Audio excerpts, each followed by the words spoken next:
돈이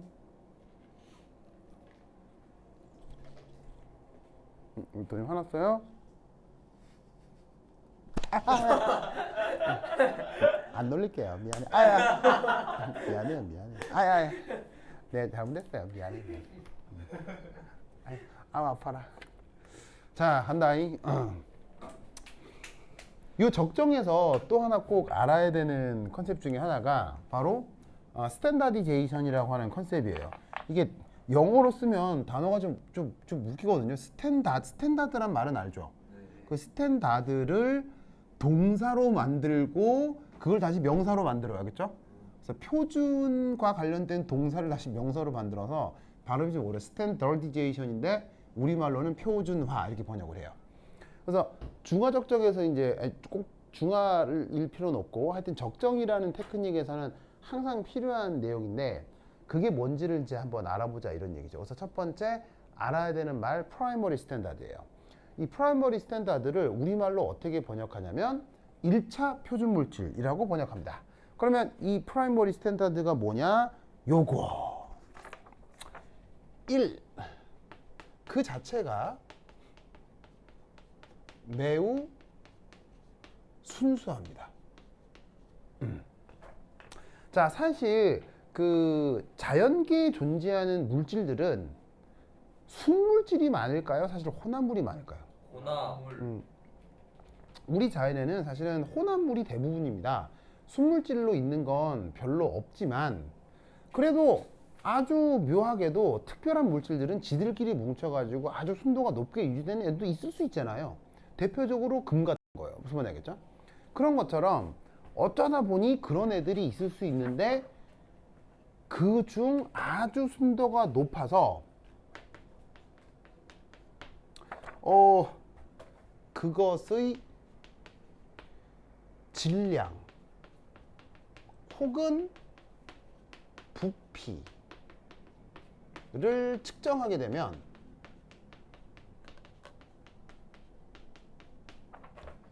바로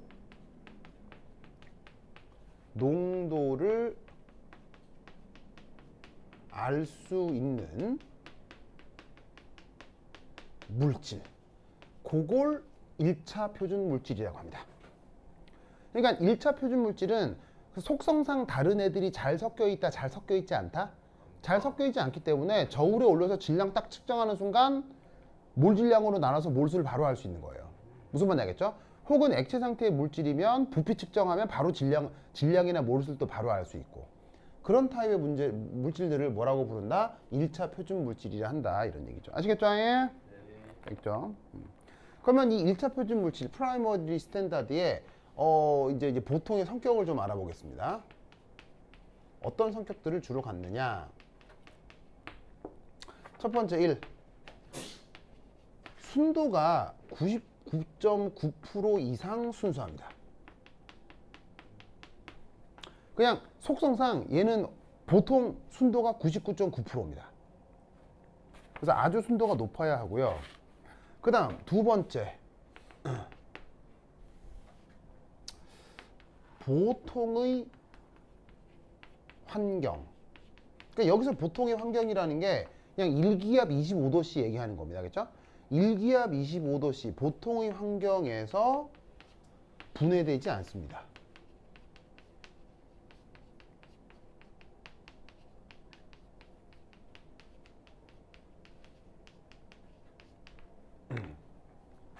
그냥 혼자 잘 있어야 된다 이런 얘기입니다.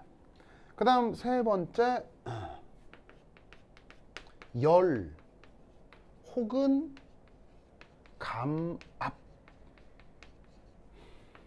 조건에서도 안정해야 합니다.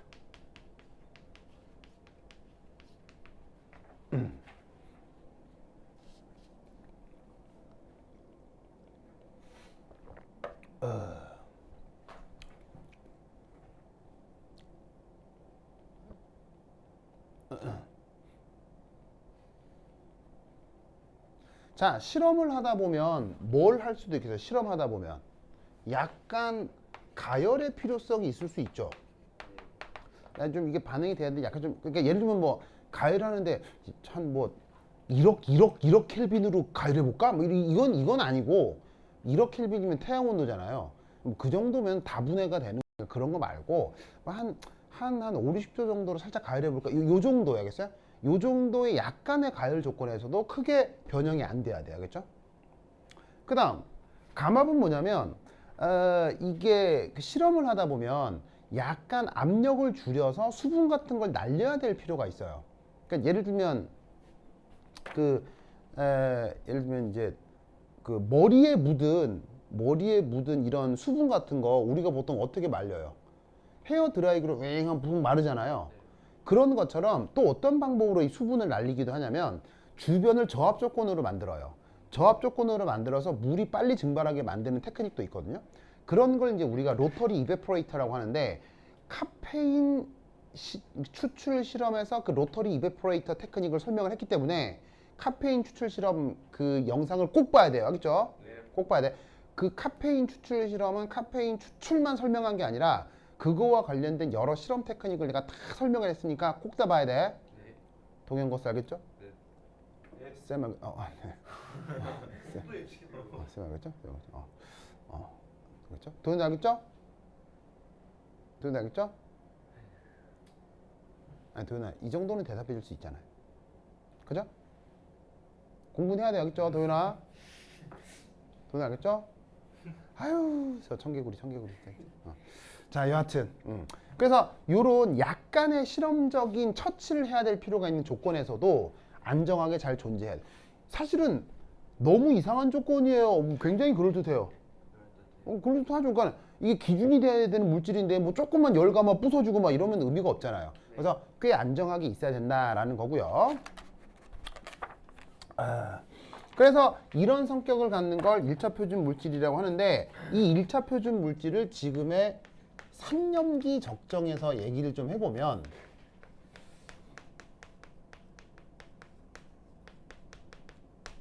바로 NaOH, KOH 요 얘기를 좀 해보려고 하는데요. 이 NaOH와 KOH는 매우 흔한 타이트런트라고요. 상염기 실험에서 아주 흔하게 사용하는 타이트런트라고요. 아까도 변곡점 구하는 문제에서도 이 뷰렛을 넣고 떨어뜨리는 게 NaOH였잖아요. 상염기 적정에서 엄청 많이 사용하거든요.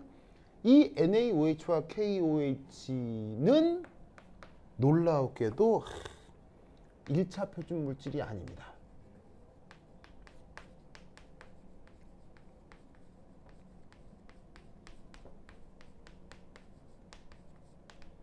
아닙니다.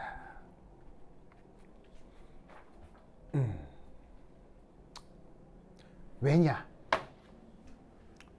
1. 둘 다 고체 상태로 존재할 수 있지만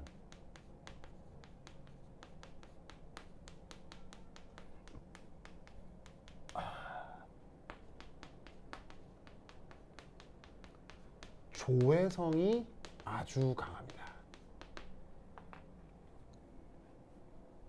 여기에 아주 특별한 전문 용어 조회성. 조회성이 뭘까요? 저 단어 알아야 돼요. 조회성. 영화배우 조인성 씨 동생 조회성. 이제야 반응하는구나. 이런 걸 해줘야 또 우리 도현이가 또 말을 해주죠. 자, 조회성이 뭡니까? 이게 또 영어 단어가 되게 어려워요. 이게 델리크웨센스라고 하는데 이 철자가 맞는지 모르겠어요. 근데 대충 이렇게 쓰는데 이 단어가 좀 어렵죠. 어떤 뜻이냐면 조회성은 대기 중 수증기를 빨아들입니다. 그래서 스스로 용해되는 현상입니다. 이런 걸 뭐라고 부른다고요? 조해성이라고 합니다. 그래서 예를 들어 NaOH나 KOH 모두 다 고체로 있을 수 있거든요. 잠깐만, 고체로 있을 수 있다는 얘기는 꽤 순도가 높을 수 있다는 얘기입니까? 순도가 낮다는 얘기입니까? 고체로 있다는 얘기는 꽤 순도가 높게 있을 수도 있습니다. 그런데 묘하게도 짜잔, NaOH 고체를 이제 질량을 측정하기 위해서 저울에 올려놨어야겠어요? 질량을 측정해 저울에 올려놓으면 어떤 일이 벌어지면, 자, 이게 이제 이 위에 저울에다 올려놨다고 치자. 자, 저울에는 왜 올려놔야 돼요? 질량을 알아야 뭘 알 수 있으니까요.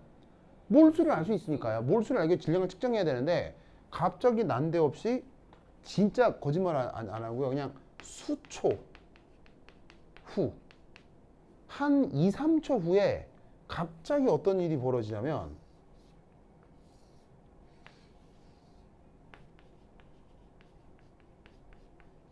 갑자기 주변에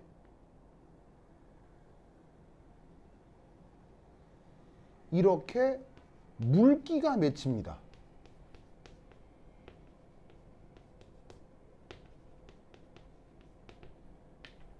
뭘 빨아들인 거다? 주변에 수증기를 지가 알아서 막막 빨아들이는 거예요. 그래서 어떻게 되냐면 여전히 이제 용해되지 않은 NaOH 고체도 있겠지만 이 물기는 이제 뭐가 되는 거예요? 매우 진한 NaOH 수용액이 돼버리는 거죠. 그러면 물을 빨아들인다는 얘기는 이 저울에 측정되고 있는 질량이 어떻게 된다는 얘기입니까? 질량이 계속 뭐 하게 된다? 늘어난다는 얘기예요. 계속 물을 빨아들이니까 물만큼 질량이 계속 늘어나는 거죠. 1차 표준 물질의 특징, 질량 측정이 쉬워야 되겠어요? 질량 측정이 어려워야 되겠어요? 1차 표준 물질의 특징, 질량 측정이 매우 쉬워야 되는데 이거는 저울에 올려놓으면 질량이 계속 변하니까 이거 어디까지가 질량이야? 알 수 있다는 얘기예요? 아주 난감하다는 얘기예요. 무슨 말 알겠죠? 네. 어디요? 수 어디요? 네, 수초 후. 초, 이거 세컨드. 예. Several seconds, 이게 뭐지? Later.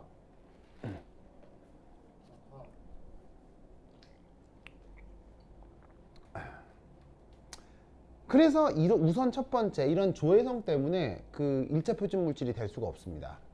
그리고 또 묘한 것은 수용액 상태에서도 그 농도가 계속 변질됩니다.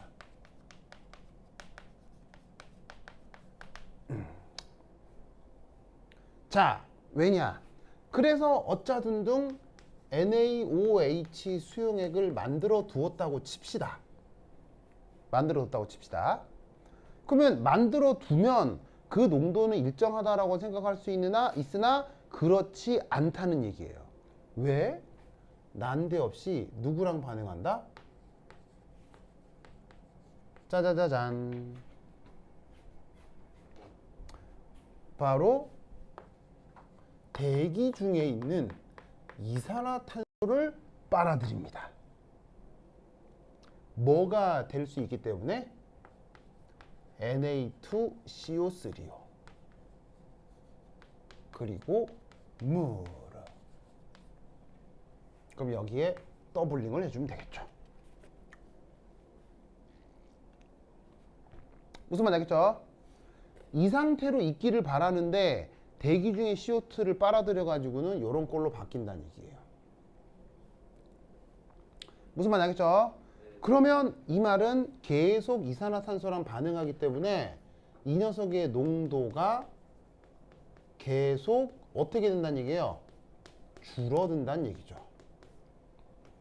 그래서 처음에 뭐 0.1몰 농도인 줄 알았는데 시간이 지날수록 0.09, 0.08 계속 디그레데이션 되는 거예요. 무슨 말인지 알겠죠? 그러면 중화적정에서 농도는 안 중요해요? 너무너무 중요한 거예요. 너무너무 중요한 건데 농도가 계속 변해. 그러니까 쟤는 뭐가 될 수가 없다? 표준 물질이 될 수가 없다. 이런 얘기입니다. 무슨 말 알겠죠? 그래서 어떻게 해야 되느냐? 자, 여기 줄게요. 다시. 이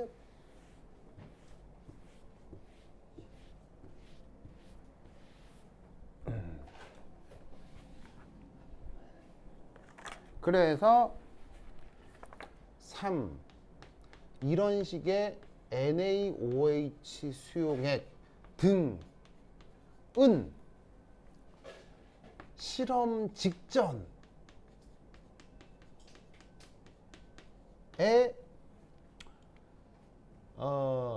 다른 1차 표준 물질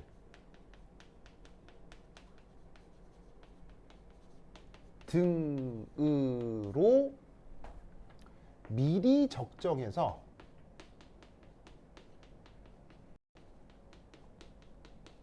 그 농도를 새로이 결정해야 됩니다.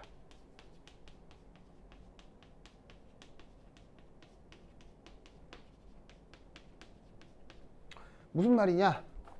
질량 측정도 어렵죠. 질량 측정도 어렵기 때문에 만들어 놓은 수용액 자체의 농도도 명확하겠어요? 불명확하겠어요? 어차피 저울에 올려서 질량을 측정하는 건데 계속 물이 끼니까 질량이 불명확하다고요. 그러니까 얘에다가 완전히 수용액을 만든다 하더라도 애시당초 만들어 놓은 놈의 농도가 불명확하다고요. 그런데 만들어 놨더니 자꾸 변질이 되는 거예요. 그럼 어떻게 해야 되느냐? 만들어 놓은 다음 실제 적정 실험을 하기 직전에 농도를 새로 결정해야 된다는 얘기예요. 무슨 말 알겠어요? 그때 뭘 활용한다? 1차 표준 물질을 활용하는데 보통 누구냐? 바로 NaH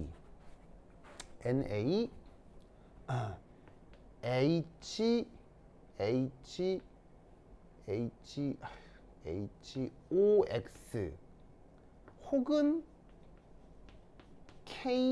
KHP 등 요런 걸 1차 표준 물질 등으로 사용해서 뭐냐면은 NaOH를 농도를 새롭게 결정을 합니다.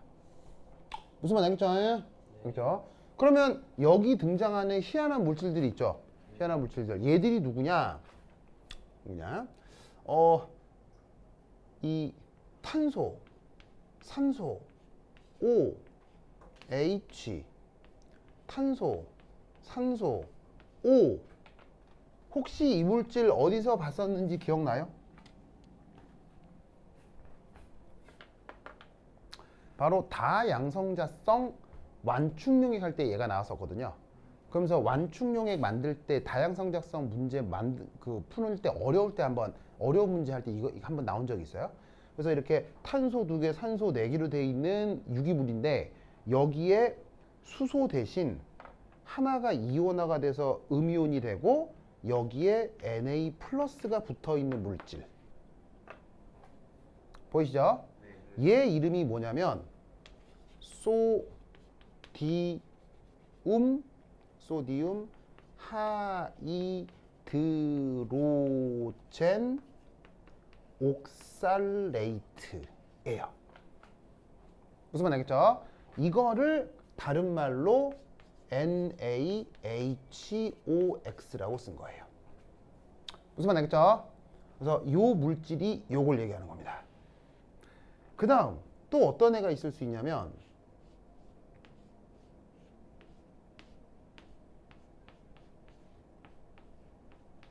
자 요런 식으로다가 짜잔 여기도 자 이건 벤진골이죠.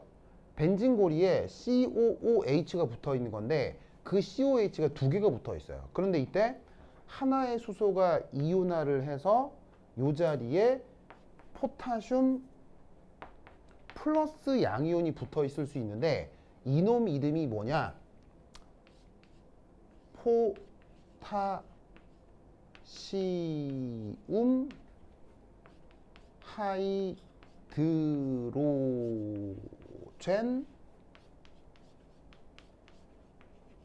oksal라테라고 해요.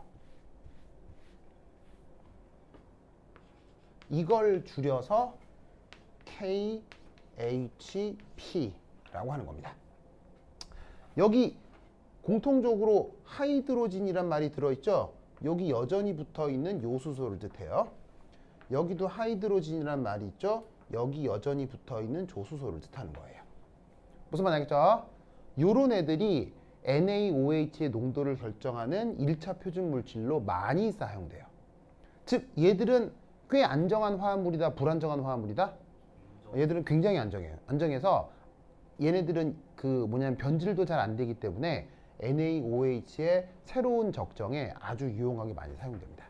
알겠죠? 저런 이야기들을 이제 아마 그 실험 시간에 듣게 될 거예요. 아시겠죠? 네. 오케이. 됐다. 그럼 여기까지. 다음 시간에는 안녕. 시현이 또 안 하네요. 맞네. 뭐라고요? 시현이 또 안 하네요. 시원이가 또 안 한다고요? 아니요, 또 안 한다고. 아, 그런 거예요? 아유.